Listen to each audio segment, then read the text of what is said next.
I've been seeing a lot of videos that are titled, I'm 40 years old, here's 40 life lessons, or something similar to that. I just turned 34 back in July, so I thought it'd be fun to do something a little bit related to filmmaking in the same manner. So here are 34 life lessons I've learned about filmmaking over the past 10 years or so. These are in no particular order, and I'm going to be looking back and forth at my notes. So I'm sorry, I'm trying to do this in less takes and with less edits. So we'll see how this goes. So lesson number one: don't ask without the intention of giving back. You will need to ask for a lot of different favors throughout your career. Be prepared to give something back in return. Usually, if you have cast and crew, that's in the form of money, but you may also have to get creative sometimes. This channel, for example, is one of my ways of giving back to the community. I don't have the means of giving money back right now in terms of charitable donations, and I haven't made a film in a long time, but even if I did, it would be very difficult for me to pay people. So in a sense, this is kind of my way of giving back to my community that I love so much. I'm not asking for anything in return except for you guys to watch the videos. I'm asking for YouTube to pay me every once in a while, which is nice. But at least as of right now, I'm not asking you all for anything. Number two, your films will suck in the beginning, but practice makes perfect. This should be a given, but I had to learn the hard way when I was younger. So for example, when I was 20 years old, I tried to make my first feature film. I had zero experience aside from making some videos back in high school and middle school and doing some short films and this and that, but I had not made anything professionally up at that point. So I had a very, very hard time working on that. I didn't know what I was doing. Everybody who I worked with was very flaky. I think we shot for 2 or 3 days and then the entire thing fell apart, which was disappointing, but that was obviously a big learning curve for me. So when you're making short films or you're making videos or you're making whatever, this and that, it's probably going to suck in the beginning, and that's okay because you're going to learn with every single film that you make every time you make one. Number three, audio is more important than picture and also harder to fix if something goes wrong. And this is something I tell everybody. If you're going to invest in equipment, you should be investing in audio equipment. This usually is a second thought for beginner filmmakers, and it really hurts them in the end. You know, a big thing like on my feature film is that I didn't use lavalier mics as much as I should have, or I did, but I used very cheap lavalier mics, and it worked for the most part.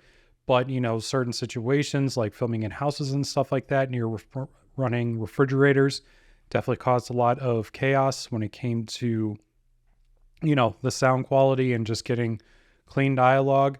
So know that you want to try to record the best audio that you possibly can, because it will make your film light years better even if the picture's bad. Number four, film school can be useful for learning to collaborate, but it's not an end-all be-all. I didn't go to film school. I went to not a community college, but kind of a step up above that. So I'm technically a Purdue graduate, but I went to a satellite campus in my hometown, near my hometown. And, you know, I just met a lot of people who had similar goals to me, and we all started making films together. And that's honestly like my crew up until this point, is those people who I met along the way at college and through my job at the movie theater. So, you know, film school is great if you can afford it, if you don't have equipment. But honestly, today, just learning on the job could be a lot better. Number five, no one will care about your films as much as you do, especially with low to no budget films. You will have to work more than you think. And again, practice makes perfect. So when I say that nobody's going to care about your films as much as you do, there will be people who care about your films, but they're not going to care to the degree that you are. Nobody's going to work on your films as hard as you. So if you're asking for a lot of favors, like I talked about earlier, you know, just you need to be reasonable, because if people are working for you for free, you can't expect them to give you the world. You want to make sure that they keep to their promises that they make, but you don't want to, you know, have too many expectations there. Number six, Everything takes longer than you think. It's a marathon, not a sprint. My feature film took 3 years to complete from start to finish, from writing the script all the way until I said, you know what, with the editing process, I'm like, it's done. It took me 3 years to do that. Yours could take longer. It could take shorter. You need to learn patience, even if you're not making a feature. Understand that time is on your side. You have all the time in the world, unless, you're on some sort of deadline with an investor or something like that. But I assume if you're watching this channel, you probably don't have investors. So just know that time is on your side. Be patient, take as much time as you need. Don't take, forever. Like you want to finish your film, but know that time is on your side. Number 7, learning to build an audience is one of the most important skills you can have as a creative. Learn this early and it will pay off immensely later. People need to watch your films if you want to make a career out of this. Most people will be investing in you and not necessarily your films most of the time. So you want to learn how to get people to root for you. This is another kind of a sub point to my last point about how people aren't going to care as much as you. You're probably going to have to be the face of your film, whether you want to or not. It's unfortunate, but like I said, you want people to invest in you. That was one big thing with me in my film and how I was able to get so many people behind it, both with the cast and the crew and just people beyond that, is that I did a fairly decent job of just getting people to, invest in me, like just learning about my story, why I made the film, just me as a person. All those things are a lot more important than you think they are. Number 8, selling anything takes the fun out of it. So you need to decide your goals early on. Now, if you want to be an artist, don't sell your film. Make it, put it on YouTube, and move on. But going through the hassle of finding a compelling story to tell, finding distribution, et cetera, is going to take all of the fun out of this. Trust me. Making a product is not the same as making art. Although, as filmmakers, we try to balance the two a little bit. I'm not saying that I regret anything I did with my film as far as selling it, but just know that selling anything is going to take most of the fun out of it. If you want to be a true artist per se, just make your films, put them up, get a response, move on. Don't worry about making money from it. Number 9, having a day job is fine. Financial stability gives you freedom and a lot less pressure. Now, I worked a day job when I was making my film. I work a day job now. My day job is extremely fun. Don't get me wrong. I get to make YouTube videos for a living and, just learn marketing and the whole process around being a creative. But at the end of the day, it's still my day job. But back when I was making my film, I worked full-time at a movie theater, which is not quite the same. I wasn't learning the kind of skills that I need right now as far as, selling my film, distribution, and all of that.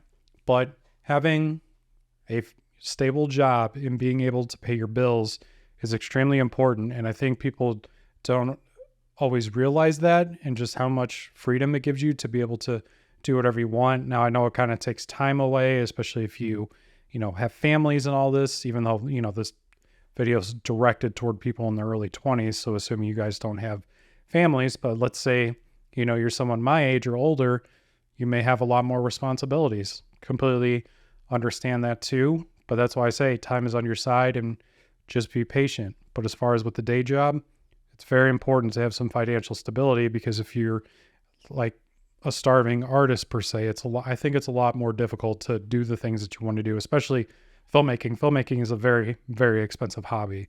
So I think it's just it's difficult to accomplish what you want to accomplish if you don't have financial stability at some point. So back in my 20s, I was more of a starving artist, if you can call it that. Now I'm kind of more like a somewhat financially stable artist, I guess. I don't know. I'm definitely not rich or anything like that, but I'm doing well enough to where I can make YouTube videos on the side and everything's okay. And whenever I do want to make another film, I have the means to do that. Number 10, find a group of people to do your projects early and hold tight onto them. So I kind of talked about this a little bit earlier as far as like the people I met at college. I have like a very small group of core people who've worked on me on almost all of my films, worked with me on almost all of my films. And I would like to continue to do that with them forever. I mean, they obviously helped me a lot. I hope I can give back to them in some way. I hope I have given back to them in some way. But when you find those people, actors and crew and all that, hold on to them because they will stick with you through thick and thin, while you're going through this process. And you can find these people through local communities, from your school. Like there's a plethora of places where you're able to find people who want to work on projects like this. And I think it's a lot easier to ask people to volunteer when you're kind of in your early 20s, when you're all in your early 20s and you're kind of just starting out. It's a lot easier than now where people, they have rent to pay, they have mortgages to pay. So it's a little bit harder for an ask like that. So something to keep in mind. Number 11, it's okay to copycat others until you develop your own style. Now, I'm probably going to get some hate for this, but everyone does it, whether they do it unconsciously or not. I would make a lot of short films based on scenes of movies that I loved. I mean, even in even in Cashing Out, there's a lot of Fight Club references and, just references to TV shows and movies that I love. So I think it's completely okay to be somewhat of a copycat. Like you don't want to deliberately be a copycat without disclosing that to some degree, but do what you got to, try a bunch of stuff and try to find your own voice. That's what's the most fun about this artistic endeavor that we do, is that you're able to, take what other people have done, take what you love to watch and apply it to yourself. But at some point you are going to want to find your own voice. Number 12, your equipment won't make your film. And I'm probably going to get a lot of hate for this one too, but investing in a ton of expensive equipment is not going to make you a better filmmaker. So you really, really want to keep that in mind. Honestly, using really shitty equipment is probably going to make you a better filmmaker because you learn on limitations. I have a lot of equipment now, like you see this fancy podcast mic, and you can't see it here, but I got a big light, and then obviously my Blackmagic camera here. I didn't always have that. I started out with my little DV tape camera that my parents had. That's how I learned filmmaking in the beginning. I used some cheap editing software, so probably less than $100 between the two of them. And then I just started gathering equipment as time went on. But if you're going out and buying a red and just hoping it's going to make your film look good, that's not how that works. Film looks the way it does because of casting and backgrounds and scenes and emotions and all of this. And your red camera isn't going to capture that if you don't know how to tell a story properly. Number 13, don't wait.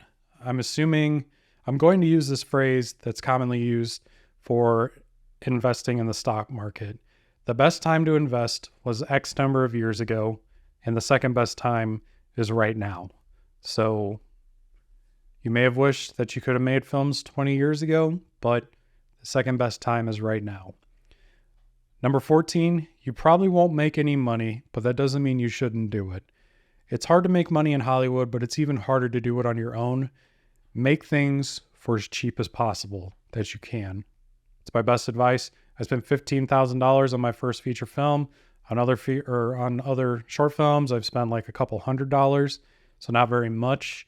The feature film costs a little bit more just because I'm going to do a video breakdown of this eventually, but it costs a lot just because there's a lot more nuances, whereas a short film, you're only shooting for one day typically. But I've worked on feature films where friends have only spent, maybe $1,000, somewhere between $1,000 and $5,000. I would really like to challenge myself on my next film. I would like to make something for less than $5,000 because I feel like I could make money on something that costs less than $5,000. Now you're gonna have to keep your expectations realistic if you're gonna do that, but that's just the game. Number 15, be reasonable. You're not gonna make Avatar 7 with $500 in your bank account. Work with what you got. So this kind of bleeds into my last point. Keep your expectations realistic. You're not going to make, some crazy sci-fi movie with $2 in your bank account, work with what you have, and, work within your limitations. Working within your limitations will make you a better artist in the end. Number 16, challenge yourself with each film. Try something new every chance you get. That could be using a new technique to shoot a scene or writing dialogue in some different way. Keep your creative juices flowing and try something new every time you get to shoot something. Number 17, live a little. Go get some experience. What does this mean exactly? Well, revolving your life around filmmaking is great, but it doesn't always make for interesting stories. Don't forget to live your actual life. It will make you a better storyteller in the end. You have to think like, I just noticed a lot of things from films and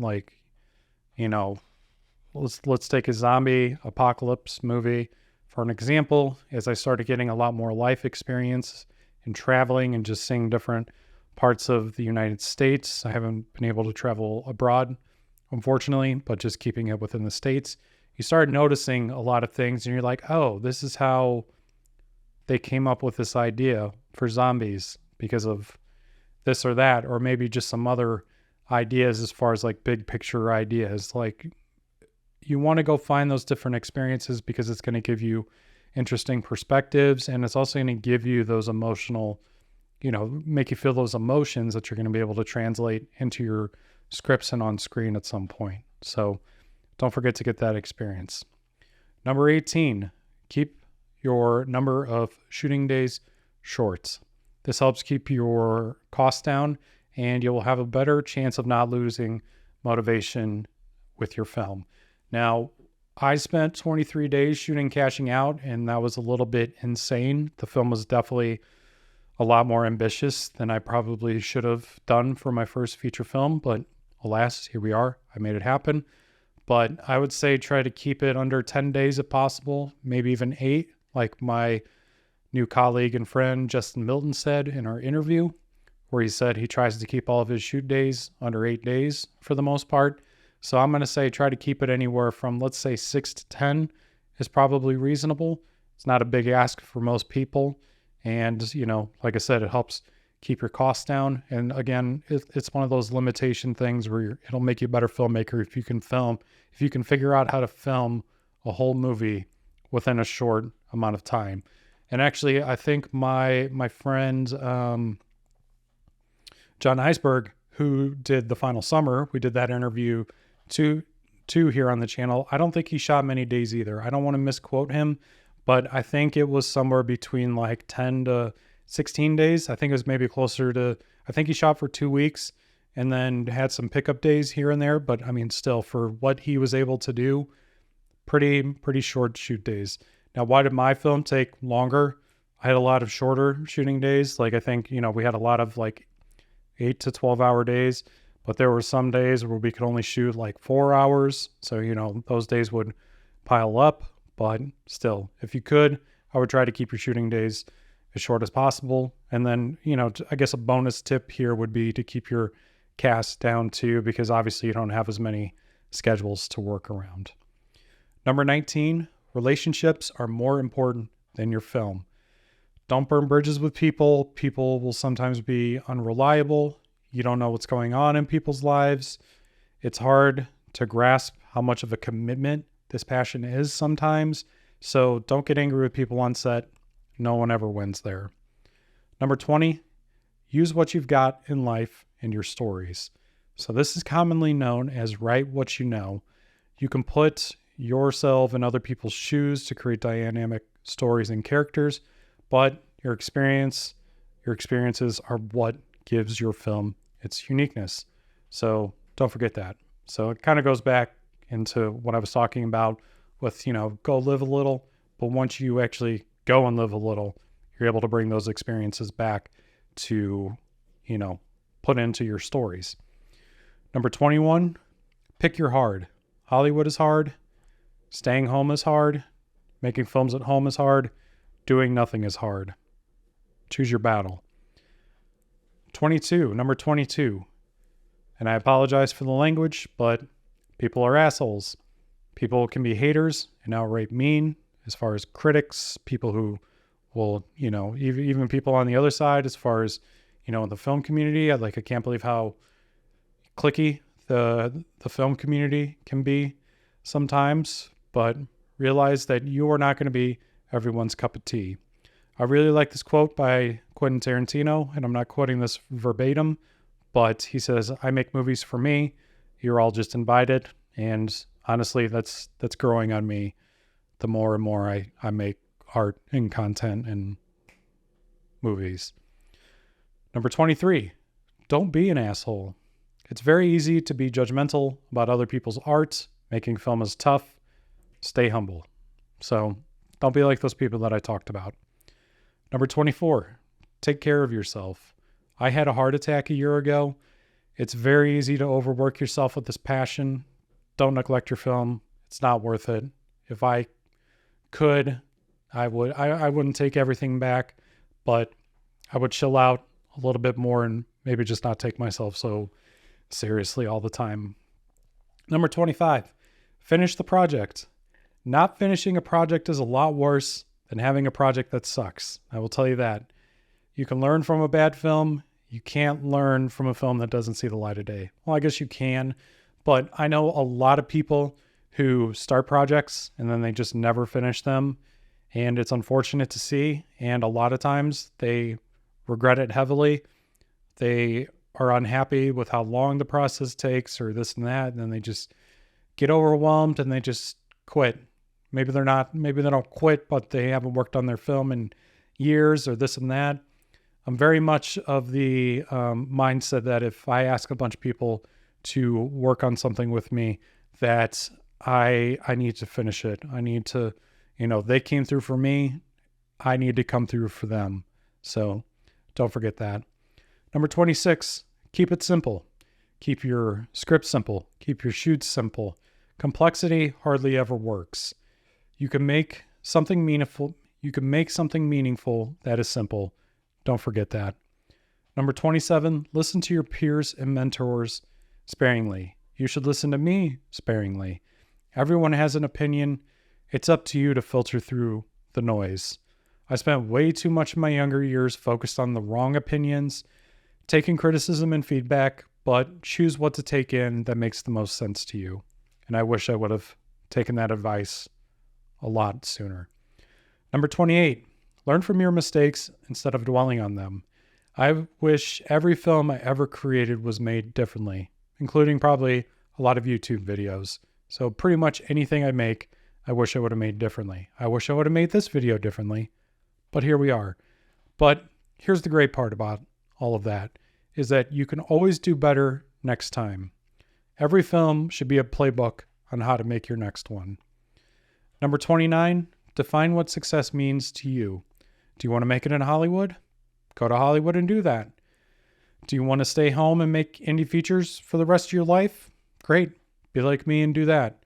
It's important to define what success means to you and work your way towards that.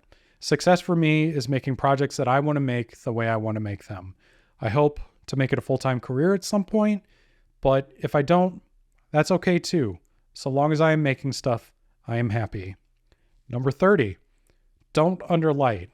This kind of goes with the audio tip that I mentioned before, but it's way harder to fix than you think. I'm not saying overexpose your images or anything like that, but don't shoot night scenes in the dark. I made that mistake with pretty much all of my films. I spent a lot of time thinking that I need to shoot nighttime scenes realistically based on feedback too that I've gotten from people. And this has only resulted in very dark, grainy looking images that are impossible to fix. So for an example, with my short film, Let Me Go, I underlit it. And I actually did some tests where I tried to do more Hollywood-like lighting, where it's nighttime, but it's not a realistic looking nighttime. And based on some feedback that I got from some people, I decided to underlight it instead. And I can tell you which one I regret doing and which one I wish I would have done. And I'm going to tell you right now, underlighting was definitely my biggest regret on that film. Don't forget that color grading can do wonders. Number 31, fixing in post can be okay. Now, I will get some hate here, but I think it's okay when you understand your limitations. Editing has always been my best filmmaking skill, so I know what I can and can't get away with. If you know nothing about editing, stay far away from this advice. Number 32, don't rely on your friends and family. They should be your cheerleaders, but at the end of the day, they are not your audience. It can be quite disappointing when your friends and family don't support you the way that you'd hoped. I have people in my life who I am very close with who I have no idea if they've seen my movie because A, they have never watched it, or B, they have watched it and haven't told me, which honestly could be a little bit worse than not watching it at all. But it can be hurtful. It's not their fault though. They are not my audience, and I've come to realize this as I've gotten older. Number 33, film festivals. I don't like film festivals, but they can be important. If you're a no-budget filmmaker like me, I don't recommend spending more than $250 to $500 on film festivals. I would go even under that if I could get away with it, but it's good for a marketing push, and some distribution platforms may require you to get into a festival, just for some credibility. And last but not least, number 34, distributors are not going to build your brand. People think that having a distributor is some sort of magic formula that will get people to watch your movie. I can tell you firsthand that this is not the case. They do not market your film, whether they say they do or not. I can promise you they do not do it. This is why I said earlier that you want to build your audience early. You need to do all of the marketing for your film, so you're going to want to learn this early as well. Well, that was a lot, and I didn't quite get this in one take like I had hoped, so you'll see a couple of cuts there near the end where I just kind of brain fogged, but I did pretty good. So hopefully in the future I can power through these like I did before and get videos out a little bit quicker so I don't have to edit as much. But hopefully you found this useful. Do you agree or disagree with my list? I would love to know what's your favorite piece of advice that you've either learned on your own or you have gotten from somebody else. Definitely let me know down in the comments. If you like this video, be sure to subscribe to my channel. And here's an interview with another filmmaker that's given a lot of great advice that I think you would enjoy. Thank you, and I'll see you on the next one.